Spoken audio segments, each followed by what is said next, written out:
Hello viewers, কেমন আছেন সবাই? আশা করি সবাই খুব ভালো আছেন, সুস্থ আছেন। আজ দোল পূর্ণিমা আর আমরা আবার বেরিয়ে পড়েছি ডুয়ার্সের দিকে। আমরা বেরোচ্ছি সেবকের কালী মন্দির। দোল পূর্ণিমা উদ্দেশ্যে অনেকেই পুজো দিতে এসেছেন, আবার শুভ দিন দেখে কেউ কেউ বিয়েটাও সেরে ফেলছেন। আর এদিকে আবিরের ছোঁয়ায় সুন্দরীরা যেন আরও সুন্দর হয়ে উঠেছে। যাই হোক, আমরা কিন্তু এসে পৌঁছে গেলাম ডুয়ার্সের চালসায়। এই চালসা জায়গাটা না ডুয়ার্সের পর্যটন মানচিত্রে একটি বিশেষ গুরুত্বপূর্ণ জায়গা। কারণ এই চালসায় এসে পৌঁছলেই চালসা থেকে বিভিন্ন রাস্তা আমাদের নিয়ে চলে যায় ডুয়ার্সের বিভিন্ন পর্যটন কেন্দ্রে। আজ আমরা যাব বিন্দু, ভারত ভুটান সীমান্তে অবস্থিত বিন্দু ভিলেজ। যেহেতু আমরা এই বিন্দু ভিলেজে প্রথম যাচ্ছি, তাই এখানে দাঁড়িয়ে একটু গুগল ম্যাপ দেখে নেব। এটা তো চালসা সোজা চলে যাচ্ছে, ঠিক আছে। বাঁ দিকে একটা রাস্তা গেছে, ওটা যে মেটেলি তিনতলে খোলা। তার এই চালসায় এসে পৌঁছলেই কিন্তু চালসা থেকে বিভিন্ন রাস্তা আমাদের ডুয়ার্সের বিভিন্ন পর্যটন কেন্দ্রে নিয়ে যায়।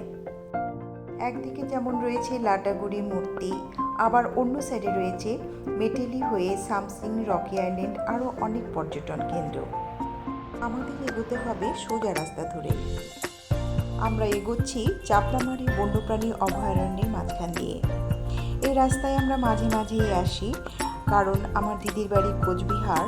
তো শিলিগুড়ি থেকে কোচবিহার যেতে আমরা এই রাস্তাটি চুজ করি সবসময়, কারণ প্রাকৃতিক ভিউটা আমরা দুজনেই খুব ভালোবাসি। তাছাড়া যানজটটাও অনেকটাই কম, যদিও একটু দূরত্বটা বেশি হয়ে যায়, সময়টাও একটু বেশি লাগে, তবু কোচবিহার যেতে এই রাস্তাটি সবসময় আমরা পছন্দ করি। আমরা পৌঁছে গেলাম খুনিয়া মোড়। রাস্তাটি সোজা চলে যাচ্ছে আলিপুরদুয়ার। ডান দিকে একটি রাস্তা গেছে লাটাগুড়ি মূর্তির দিকে, আর আমরা বাঁদিকে মোড় নিলাম, যেটি চলে যাবে চাপড়ামারি, এসএসবি ক্যাম্প, কুমানি, একদিকে ঝালং, বিন্দু, জলঢাকা। আর এই রাস্তায় আমরা আজ প্রথম।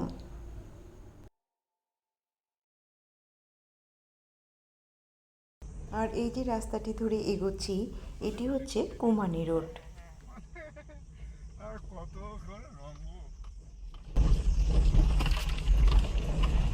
জঙ্গলের মাঝখান দিয়ে কি সুন্দর একটা রেল লাইন চলে গেছে। আচ্ছা, এই রেল লাইনটা গেছে কোথায়? কেমন লাগছে বলো? আমি জঙ্গলে কমফোর্টেবল লাগছে। ভয় লাগছে না? লোকজনে তুলে পাওয়া যায়, গাড়ি গাড়ি দিয়ে দিয়ে নিয়ে যেত। হ্যাঁ, পানি ব্যাগ নিয়ে যা, গাড়ি ঘোড়া দেখাও যাচ্ছে না।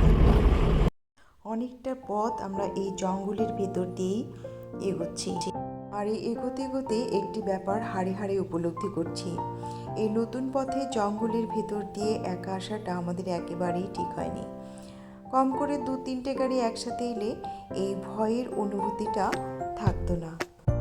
এখন যেহেতু ড্রাই ওয়েদার, এই ড্রাই ওয়েদারে ফরেস্টেটে শুকনো পাতা, ডালপালায় কেউ বোধহয় আগুন লাগিয়ে দিয়েছিল, তাই দেখুন জঙ্গলটা কীরকম পুড়ে গিয়েছে।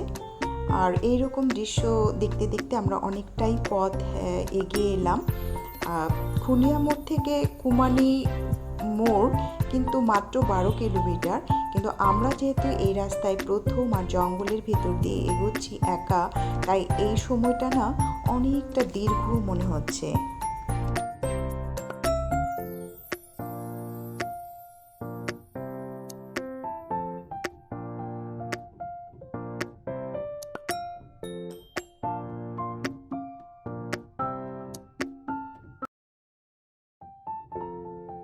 আমরা 12 কিলোমিটার অনুভবে যা দীর্ঘ একটি পথ পেরিয়ে অবশেষে পৌঁছলাম এই কুমানি মোড়ে। এখানেও কিন্তু পথ নির্দেশনা দেওয়া রয়েছে। বাঁদিকে চলে যাচ্ছে সামসিং, মেটেলি, চালসা, আর আমরা যাব ডান দিকের রাস্তা ধরে। তবে ফেরার পথে অবশ্যই আমরা বাঁদিকের রাস্তা ধরেই বাড়ি ফেরার চেষ্টা করব।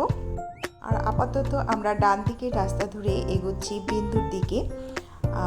এই রাস্তাতেও কিন্তু রয়েছে অনেক পর্যটন কেন্দ্র, গৈরিবাস, রঙ্গ, প্যারেন এসবই দেখলাম গুগল ম্যাপে। আমরা সেসব জায়গায় আজকে আর দাঁড়াবো না বা এগোবো না, সোজা যাব ভারত ভুটান সীমান্তে অবস্থিত বিন্দু ভিলেজে। ভীত সন্ত্রস্ত মনে অনেকটা জঙ্গল পেরিয়ে আমরা পৌঁছলাম পাহাড়ের কোল ঘেঁষা অদ্ভুত সুন্দর একটি ভিলেজে। যেহেতু এই পথে প্রথম, তাই এর নাম জানি না, কোথাও এর নাম জেনেও যেতে পারলাম না। দাঁড়িয়ে জিজ্ঞেস করলে হয়তো নাম তার জেনে যেতাম, কিন্তু তার সৌন্দর্যে মোহিত হয়ে সে বুদ্ধি সঠিক সময়ে হারিয়ে ফেললাম। দেখুন কি অদ্ভুত সুন্দর এই জায়গাটি। আর আমাদের মতোই যে এই জায়গাটির সৌন্দর্য সবার নজর কেড়েছে, তা এই পর্যটকদের দেখলেই বোঝা যায়।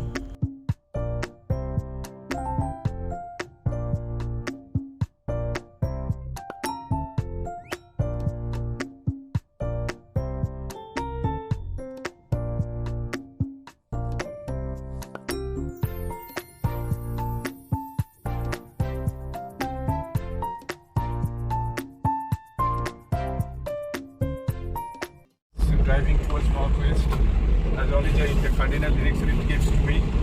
Now driving exactly towards north. Yes, the bamboo bushes are there, bamboo forests on our left, I mean right. And on the left there's a half-inch slopes. There are occasional hilly settlements are there. Actually people are actually scattered where they settle out here. Of Rongo or Cinchona plantation, I think. These all are Cinchona trees. Some medicinal plants they planted by some government organizations out here. You see, the soil and the climate is suitable for planting cinchona and other medicinal plants.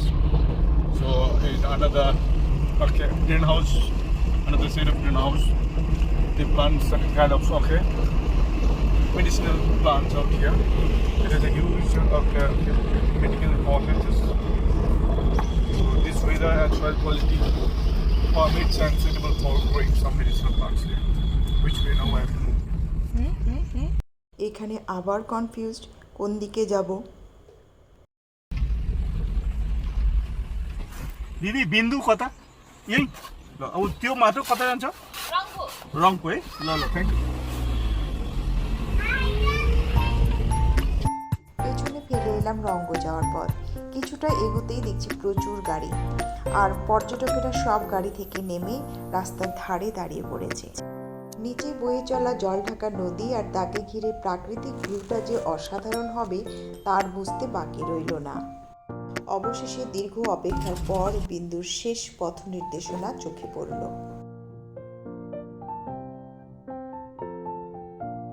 ভাবলাম সেটি হবে বিন্দু যাওয়ার শেষ নির্দেশিকা board, কিন্তু পথ যেন ফুরোতেই চাইছে না। শিলিগুড়ি থেকে বিন্দু 107 কিলোমিটার, একটু লম্বা পথ ঠিকই, কিন্তু তবু এ পথ যেন তার থেকে দ্বিগুণ মনে হতে লাগলো। আর এই দেখতে দেখতে পৌঁছে গেলাম জলঢাকা হাইডল প্রজেক্টের সামনে। জায়গাটা চারিদিকে বেশ ভালোই লাগছে, চারিদিকে অনুচ্চ সবুজ পাহাড় ঘেরা, পাশ দিয়েই বয়ে চলেছে জলঢাকা নদী। একটু দাঁড়িয়ে নিলে ভালোই হতো, কিন্তু সে সাহস হলো না, বিন্দুই যে এসে পৌঁছয়নি এখনো। আর একটু এগোতেই চোখে পড়লো বেশ কিছু হোমস্টে, এই যেমন এটি রামরি হোমস্টে। এই দেখো আরেকটা জলঢাকা হোমস্টে। খারাপ লাগে হ্যাঁ ভালোই তো হোমস্টে লিখে বিয়ং হোমস্টে। ক্রোশের পর ক্রোশ জঙ্গল পেরিয়ে এই রাত্রিবাসের ব্যবস্থাগুলি দেখে একটু নিশ্চিন্তি হওয়া গেল। Yes, viewers, welcome to Bindu. Just before the Hydel project, Hydel marriage is the Bindu village. Marin and Bindu village we are crossing to this moment. Moving exactly to the 0 point of Bindu. Okay, maybe 30 minutes journey from here. You can see settlement houses are there. Okay, people villages are also there with the Jaldaka Hydel marriage. Okay, office also are here for this. The road is not at all good. It's a bumpy ride. Okay. Years before it was a beach road, but now there's no trace of beach. Almost it is already uprooted. So that's the journey is not so smooth. But for the sake of the popular tourist destinations in front of us, ahead of us. So we are just compromising with our comfort at this moment. As you see in front, the vehicles are returning from Bindu Handle Barrage, driving exactly wants to reach after a couple of moments. So we are heading towards that. এবার রাস্তাটি সত্যিই বিরক্ত লাগছে। রাস্তা কিছুতেই ফুরোতে চাইছে না, আর কখন পৌঁছবো বিন্দু কে জানে। ভাই বিন্দু কত টারো নজদিক নজদিক ভাই ব্যারেজ কত টাইম লাগছে আইলে 10 মিনিট আরো 10 মিনিট বাপরে, নেমেই যাচ্ছি রাস্তা আর ফুরোচ্ছে না কিছুতেই।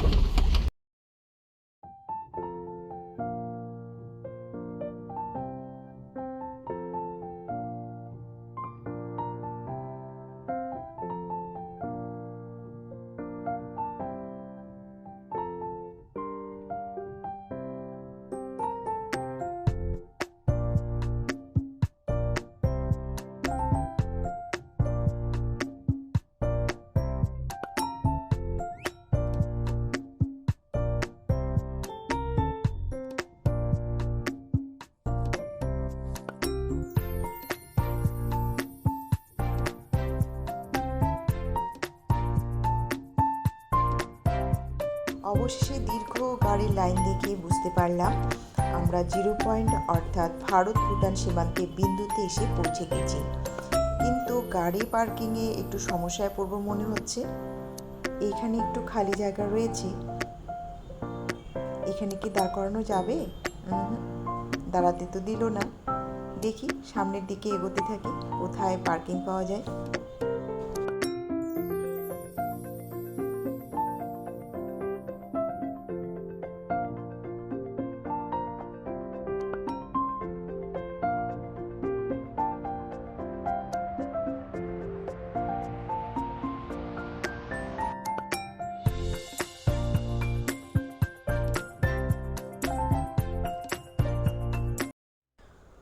ওই যে বিন্দু ব্যারেজ, ওই ব্যারেজের ওপারেই নাকি ভুটান আর এপারে ভারত। ভাবা যায় কোথায় দাঁড়িয়ে আছি আমরা। এতখানি পথ পেরিয়ে এখানে আসার পর সত্যিই কিন্তু অন্যরকম লাগছে। আর এই অন্যরকম লাগার অনুভূতির টানেই পর্যটকেরা যে এত দূর থেকে এত ক্রোশ পেরিয়ে এখানে ছুটে ছুটে আসেন সে কথা আর বলার অপেক্ষা রাখে না।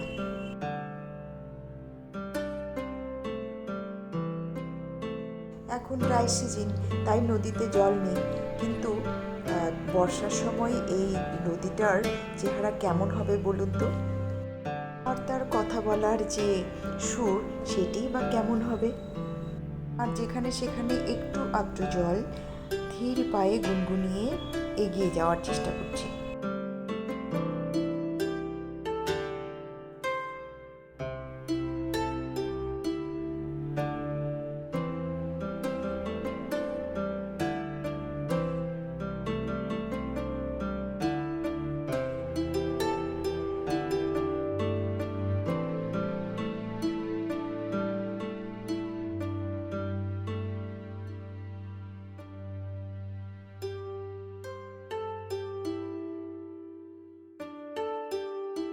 বর্ষায় জল ঢাকার এখানকার রূপ আর তার গান না হয় কল্পনার মধ্যেই আঁকা থাকলো, কিন্তু তার গভীরে আঁকা এই পাথরগুলো, এই বালি, এই সবুজের যে ছবিটা আঁকা আছে সেটা কি বর্ষায় দেখতে পেতাম?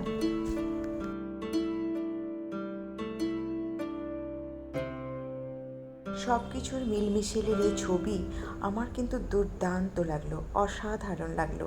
আপনাদেরও নিশ্চয়ই ভালো লাগছে।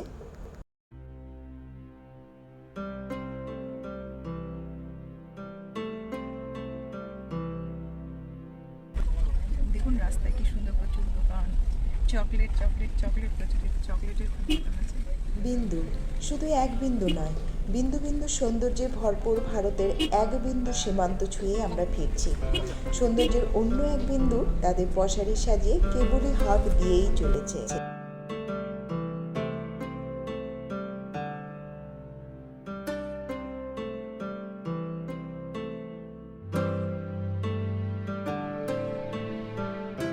নয়নাভিরাম প্রাকৃতিক সৌন্দর্যের মাঝখান দিয়ে পথে চলতে চলতে এখানে একটু দাঁড়াতেই হলো।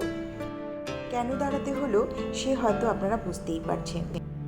এমন সুন্দর প্রাকৃতিক পরিবেশে একটি রেস্টুরেন্ট, হাতে 5 মিনিট সময় থাকলেও সবাই একটু দাঁড়িয়ে নেবে। এদিকে দেখুন কি বিশাল একখানা পাথর দাঁড়িয়ে রয়েছে এমনিভাবে। আমাদেরও দ্বিধাদ্বন্দ্ব সেই পাথরটিকে কোনোদিন পড়ে যাবে নাকি পড়বে না, সেও বোধহয় সেই দ্বিধাদ্বন্দ্বেই দিন কাটাচ্ছে।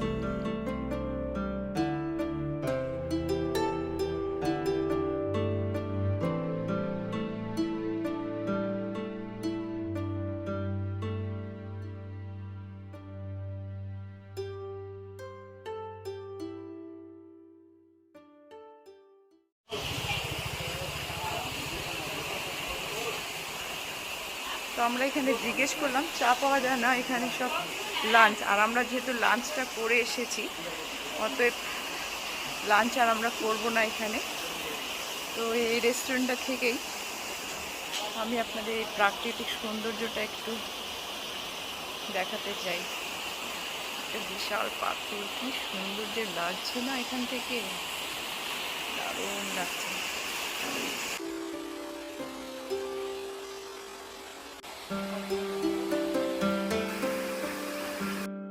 এই পথে যেখানে খুশি দাঁড়িয়ে নিলেই হলো। মন প্রাণ দু চোখ জোড়ানো প্রাকৃতিক ভিউ কখনোই অসন্তুষ্ট করবে না। আর এই জলঢাকা, তাকে আমরা দেখছি কি না, সে কিন্তু মাঝে মাঝেই উঁকি মেরে তা পরখ করে নিচ্ছে।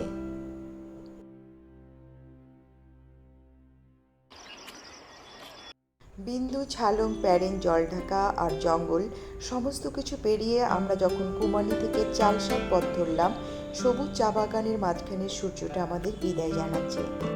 বিন্দু থেকে ফেরার পথটা কুমানি থেকে মেটেলি চালসা রুট অনুসরণ করাটাই হবে সর্বদিক থেকে শ্রেয়। এর ফলে দীর্ঘ জঙ্গলটা যেমন অ্যাভয়েড করা যাবে, তার সাথে সবুজ চা বাগানের ভেতর দিয়ে চলা মনের মধ্যে আরও এক ভালো লাগার জন্ম দেবে। আজ এখানেই শেষ করছি, দেখা হচ্ছে অন্য কোথাও। ততক্ষণের জন্য টাটা।